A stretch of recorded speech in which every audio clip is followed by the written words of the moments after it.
Big boss హౌస్లో ఎదురు చూస్తున్న వీకెండ్ రాకనే వచ్చేసింది. నాగార్జున వచ్చి రాగానే హౌస్ మేట్స్ తప్పొప్పుల్ని సరిదిద్దుతూ ఉంటారు ఇప్పుడు. అదేవిధంగా హౌస్ లోపలికి అడుగు పెట్టగానే ప్రశాంత్ లేవయ్యా రైతు బిడ్డ అంటూ తన నిండి మొదలు పెట్టేశారు.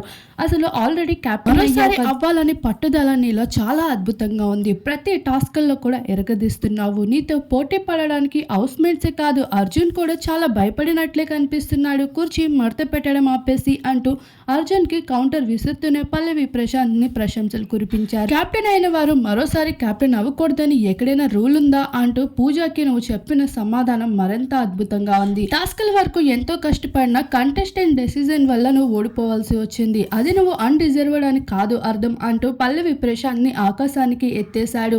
అలానే టాస్క్ల్లో ఎంతో అద్భుతంగా ఆడావు అంటూ ఇలానే మరింత ఆడాలంటూ కూడా నాగార్జున తనని ఎంతగానో మోటివేట్ చేసుకుంటూ వచ్చేసారు. వీకెండ్ లో నాగార్జున పల్లవి ప్రశాంత్ ని పొగడ్తల వర్షం కురిపించేశారు.